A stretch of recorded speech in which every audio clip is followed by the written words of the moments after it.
Today we will discuss different types of set. अलग अलग type of set के प्रकार, मतलब समझो के प्रकार की चर्चा करेंगे. तो different type of sets here. Different types of sets. Okay, this heading. Firstly, we will say singleton set. Singleton set. It means Hindi में बोल सकते हैं इसको एकल समुच्चय. डेफिनेशन बिल्कुल आसान है. A set having only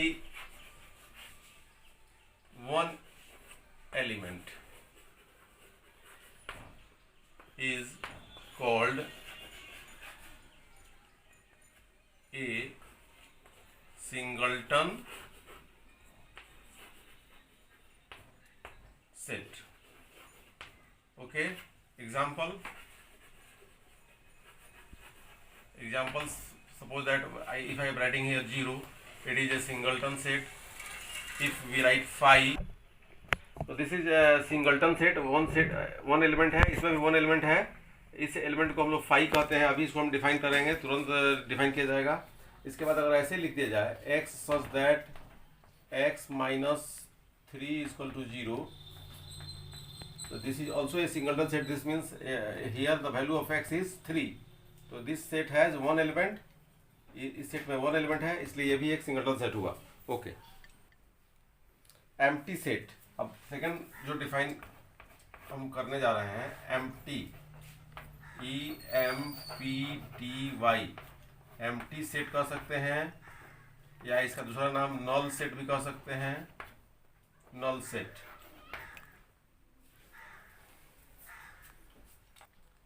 Hindi में इसको बोलते हैं रिक्त समुच्चय. रिक्त समुच्चय.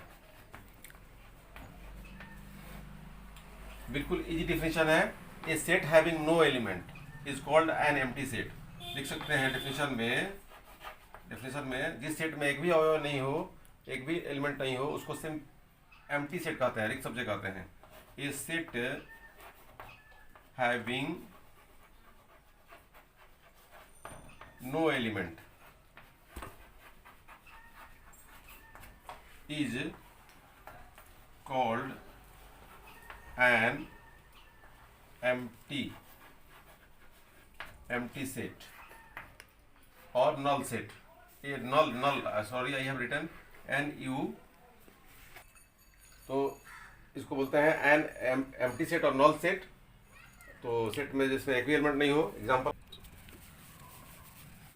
एम्प्टी सेट के एग्जांपल को हम लोग दे रहे हैं. Example of empty set.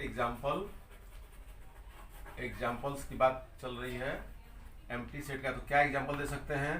तो a equal to x such that x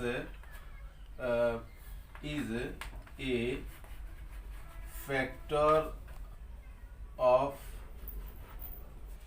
A factor of 17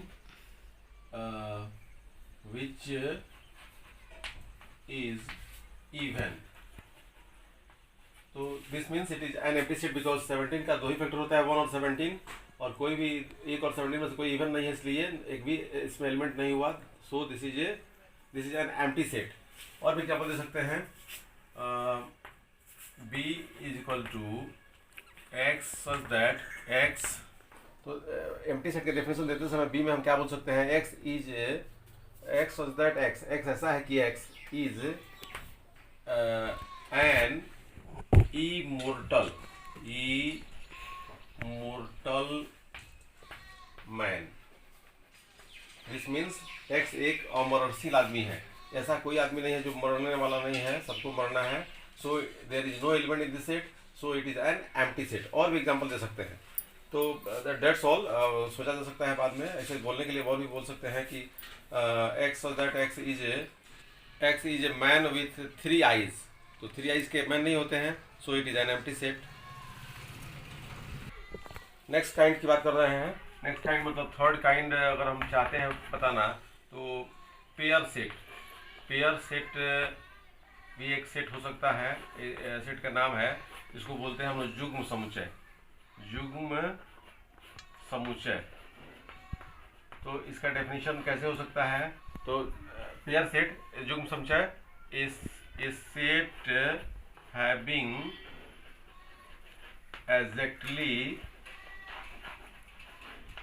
exactly two elements is exactly two elements,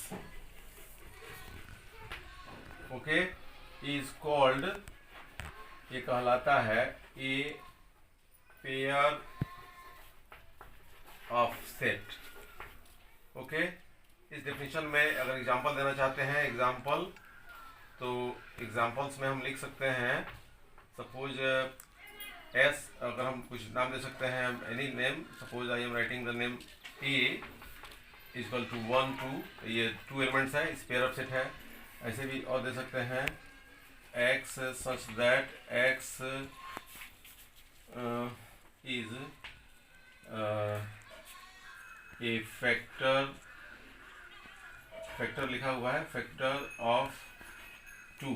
factors मतलब टोटल जो फैक्टर्स होने चाहिए, एक चीज़ फैक्टर, फैक्टर ऑफ 2 के फैक्टर 2 होते हैं, 1 और 2, सो it is also a pair of set, okay. अब हम लोग नया सेट की टाइप को चर्चा कर लें। जैसे हम बोल सकते हैं फोर्थ में सेट ऑफ सेट्स, इसका मतलब हो गया समुच्चयों का समुच्चय, समुच्चयों का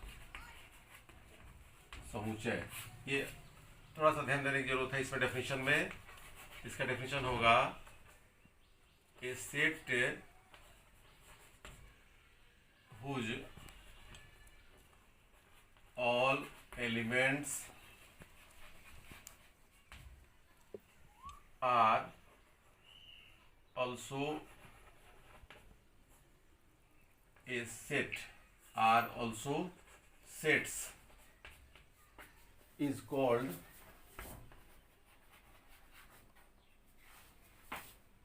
a set of sets। Example देना हो तो एग्जाम्पल्स भी आसान है देना। कैसे एग्जाम्पल दिया जाएगा? जैसे मान लीजिए a इक्वल टू लिखा गया है, अंदर 1 ऐसे दिखाई दे रहा है, 1 2, ओके। तो here this set is set of sets. इसी प्रकार अगर b लिखना चाहते हैं तो लिख सकते हैं ऐसे 0, ओके, 1 2 3। इसी प्रकार अगर हम लिखना चाहते हैं c इक्वल टू ऐसे 5, तो ये भी सेट ऑफ सेट्स है, बिकॉज समुच्चयों का ये एकल समुच्चय है, सिंगलटन सेट ऑफ सेट्स कहलाएगा। Five is also A set. जैसे कि हमने बताना शुरू किया था रिक्त समुच्चय का डेफिनेशन में, उसमें मैंने ध्यान नहीं दिया था। फाइव एम्प्टी से नोट लिख लिया जाए, N empty set is denoted, represent किया जाता है बाई 5। ये 5 पढ़ते हैं इसको, ओके, PHAI, 5 इसका प्रोनाउंसिएशन है। अब हम लोग देखने जा रहे हैं सब सेट्स, ओके, सब सेट्स देखने जा रहे हैं। फिर प्रॉपर सेट्स देखने जा रहे हैं, proper subset and super SUPER super subsets, okay. तो इसको हम डिफाइन करने जा रहे हैं। सबसेट्स क्या कहलाता है? तो सबसेट के बारे में बोलना हो, इसमें फर्स्ट इसको बोलना हो तो if A and B are two sets such that all the elements of A are the elements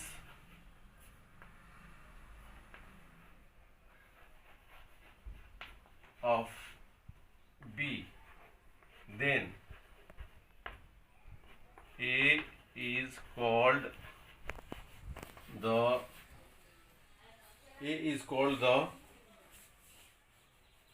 subset of B। Symbol पे कैसे लिखेंगे? सिंबॉलिकली, सिंबल इन सिंबल मतलब संकेत बोलते हैं इसको। संकेत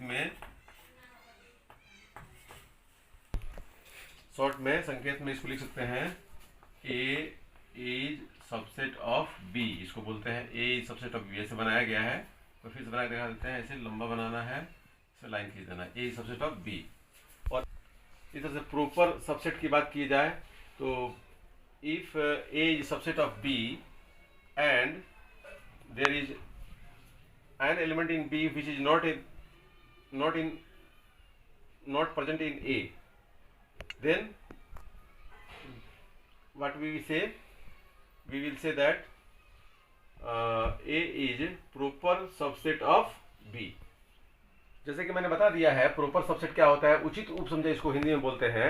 शॉर्टली अगर इस चीज़ को अगर हम समझाना चाहते हैं, शॉर्ट में समझाना चाहते हैं, तो हम लिख सकते हैं कि n नेचुरल नंबर का सेट है, तो सभी नेचुरल नंबर प्रेजेंट होते हैं होल नंबर में, ओके। और सभी होल नंबर प्रेजेंट होते हैं इंटीजर्स के सेट में, और सभी इंटीजर्स प्रेजेंट होते हैं रेशनल नंबर के सेट में, उसको क्यू बोलते हैं। और सभी क्यू जो होते हैं वो प्रॉपर सबसेट होते हैं। ये प्रॉपर सबसेट है किसका? रियल नंबर्स का। One more thing I have to explain is that super subsets. ये सुपर सबसेट्स क्या होता है? सुपर सबसेट मीन्स अगर if A is a set whose subset is B, then A is called super set। तो actually ये super subset नहीं बोलना है, इसको सुपर सेट बोलना है। सुपर सेट बोलना है। तो सुपर सेट मीन्स ये बोला जाएगा कि सुपर सेट देन, तो हियर देन बोल सकते हैं, देन लिखा गया है तब बोला गया है कि A is called super set of B। इसको अधि समझे बोलते हैं। शॉर्टली एग्जांपल देना अगर चाहते हैं, एग्जांपल्स में अगर देना चाहते हैं तो if A is equal to 1 2 3 4 and B is equal to 1 2, clearly B is a subset of A, तो बोल सकते हैं A is a super set of B। ऐसे सिंबल में लिखा गया है, इन सिंबल। सिंबल मीन्स संकेत में, ओके। Today thanks.